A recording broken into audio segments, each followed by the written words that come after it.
Chinatown is one of the lowest income neighborhoods in the city, and we have a lot of residents and families that are one rent increase away from becoming homeless. Last year, we provided rental assistance for a group of seniors who couldn't afford a $4 a month rent increase. And it's heartbreaking because these aren't unhoused people. They're just at that edge where they can be, right? And so for us, yeah, preventing them from ending up on the streets is not just a moral imperative, but it's also like financially for the city and the county and the state, a smart one, right? Because the cost of rehousing people versus keeping them housed in the first place is long term more cost effective. The community that we serve is Boyle Heights and unincorporated East LA. And it's important for us to own land collectively and steward land collectively because it's the primary way our community is displaced. It's the primary way folks are exploited through rent increases or just the fact that they've never really had possession of land or their housing.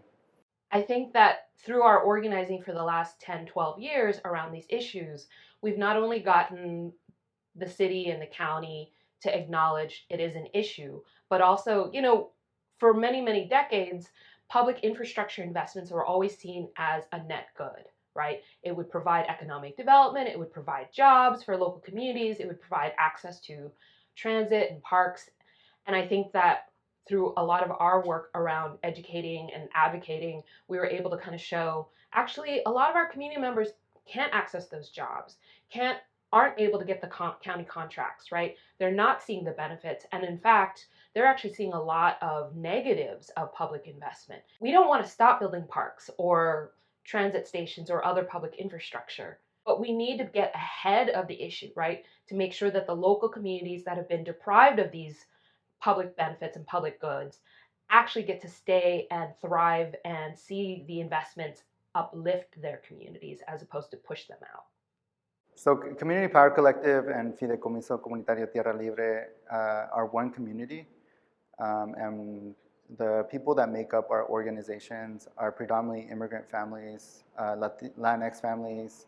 At least one person in these families makes up part of the informal economy, whether they're day laborers, whether they're domestic workers, or whether they're vending on the streets. And the majority of them are tenants who have lived in this community, have immigrated to this community, trying to find a better life for themselves and their families. And so for us, a lot of the culture that's based in our organizations is really around family, making sure that the cultures we bring and the traditions we bring are part of our organizing. And so I think that's what's really essential about both organizations and the work we do. And so a community land trust is the vehicle to create permanent affordable housing for all tenants, street vendors or not street vendors. I think our work around establishing the land bank is a perfect example of where philanthropy can come in and be really strategic in their resources and investment, right? Philanthropy is not going to dedicate $50 million to build affordable housing in LA, right? They want leverage, they want the opportunities. And so the reality is that we really need the public sector to properly fund and invest in these programs. But in order to do so, we need philanthropy to pay for organizers and advocates and strategic communications folks and researchers to basically make the case, to do the advocacy, to do the organizing. And so with Spark was able to provide us with a $70,000 grant, which we use to pay for our consultants, for our team, to do that case making, to do the advocacy, to make the rounds with different community groups and experts to say, is this a good idea?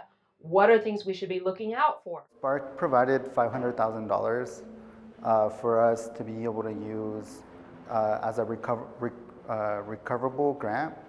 And what that means is that with $500,000, the COTs were able to do a lot of due diligence before acquiring a building and put down a deposit to be able to buy the buildings, while the county worked with us to provide the additional funds to purchase the building.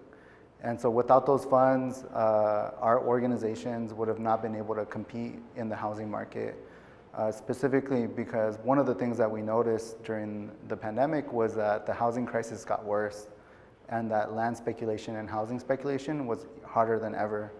And so for us, having those $500,000 helped us compete with housing speculators. We're encouraging philanthropy and financial institutions to be innovative the way we have in terms of how we've acquired buildings, in providing products that are low interest, providing products that don't have to be paid back, that are real investments in our community that then replicate wealth in different ways, whether it's through housing cooperatives or just creating permanent affordable housing that could never be sold again.